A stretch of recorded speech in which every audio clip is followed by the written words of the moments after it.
ආසපුවට. ඉතින් මේ වීඩියෝ එක සම්පූර්ණයෙන්ම බලන්න. ඔයගලන්ට හිතා ගන්න බැරි මේ කොළඹ නගරයේ තැනක්ද කියන එක. ඒ නිසා දිගටම රැඳින්න මේ වීඩියෝ එක තුලින් ඔයාලට බලන්න පුළුවන්. මගේ පුංචි පුතයි බින්දෙත් එක්ක තමයි ආවේ. මෙහෙම විශේෂ දේවල් කීපයක් තියෙනවා බලන්න. මේ ටීවී එක බලන්න දොරට මේ වීඩියෝ එක බලන්න කියලා මම අපිට යන්න පටන් ගත්තා. ඉතින් සුන්දර දරුණක් මේක. අපිට කියන්නේ වෙනම ලෝකයක්. මේ බුදුගේවල් මෙතන 3ක් විතර තියෙනවා. මේ පහළම තට්ටුවේ බුදුගේ. ඉතින් අපි බුදුගේට ගියා අතරම මෙතන මේ යන්න අපි දැන් සූදානම් වෙන්නේ දෙවන තට්ටුවට. දෙවන තට්ටුවේ අර විශේෂ කාරණාවක් තියෙනවා. දෙවන තට්ටුවට ගිහින් බලමු. මේ මගේ මල පූජා කරන ආකාරය තමයි ඔකට මේ දකින්නේ. එයාට එහෙම ලොකු දැනුමක් නැතුණාට තාත්තට හම්බ වෙන දෙයක් කොහොම තදින් අල්ලගන්න හැකියාව තියෙනවා. ඉතින් අපි හිතුවා එයාටත් ඒ අවස්ථාව දෙන්න ඕනේ කියලා එයාට තේරෙන විදිහට. ඉතින් මේ තියෙන තුන්වෙනි තට්ටුවට නැග්ගාම අපිට තියෙන පුදුගේ තාම අලංකාරයි. තාම ලංකාවේද කියලා හිතා ගන්න බැරි තරම් තාම අලංකාර විදියට නිර්මාණය කරලා තියෙන සාහිත්‍ය වෙන විදියට අපි පොඩ්ඩක් එතන රැඳී හිටියා.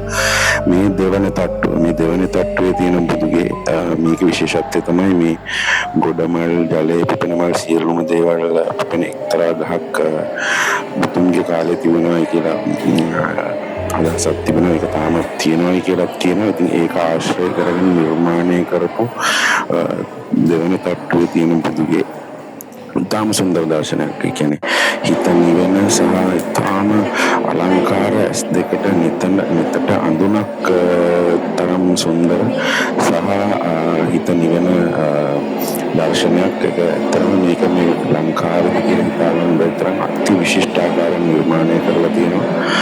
මම දුටු විශේෂීම කාරණාව මේක. ඉතින් මේක මුළු ලංකාවටම මම හිතන්නේ මේ ආකාරයෙන් නිර්මාණය වෙලා තියෙන්නේ මාළඹේ මහමෙවුනාව අසපුවේ විතරයි. ඉතින් ආරාධනා කරනවා ඔයගලන්ට දෙන්න කියලා. අපි මුලින්ම එනකොට තේරාවක් පවත්වන්න තිබුණා. ඉතින් ඒකින්ද තමයි අපි ඉස්සරහම තුන්වෙනි තට්ටුවට ගිහිල්ලා දෙවෙනි තට්ටුවට ආවේ. ඉතින් ඔයගලන්ට පුළුවන් වෙලාවක යන්න.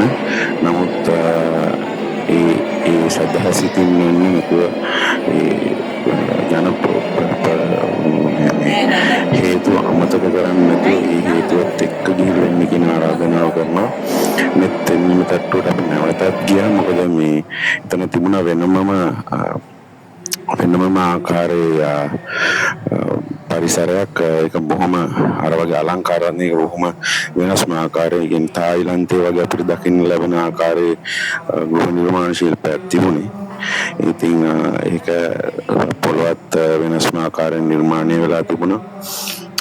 තාම මේ බුද්ධ රූප වල ඇත්තම කිව්වොත් ඒ ශාන්ත ස්වරය සුන්දරත්වය කියන්නේ ඒක හොඳටම දකින්න තිබුණා. මේ හතරවෙනි තට්ටුවේ තියෙන චෛත්‍ය පරිවාර චෛත්‍යයන්ගෙන් වට වෙච්ච උගලන්ට මේ දකින්න ලැබෙනවා. ඇති මම කලින් කිව්වා වගේ තාම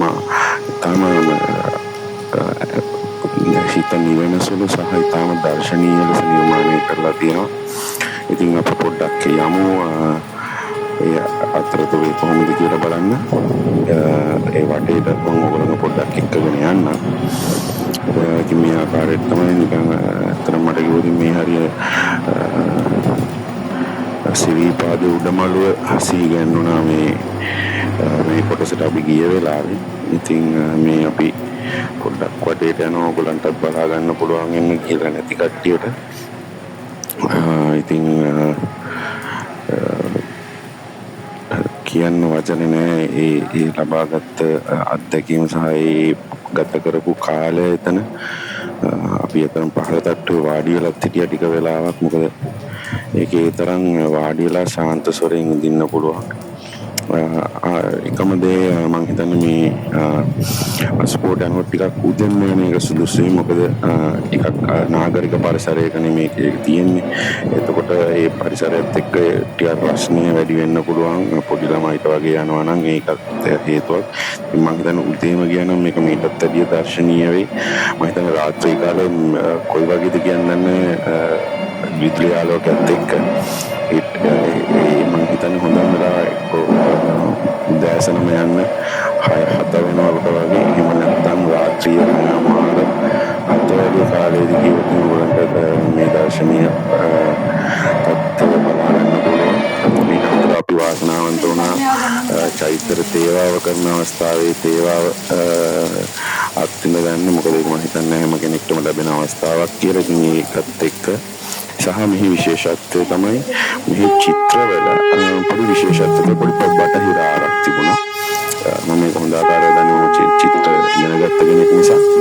ඉතින් ඒ වගේ දේවලුත් තිබුණා. මේකේ සංකලනයක්ත් මම දකින්න ලැබුණා. මේ චිත්‍රවල විශේෂයෙන් බටහිර ආර හොඳින්ම දැක ගන්න ලැබුණා.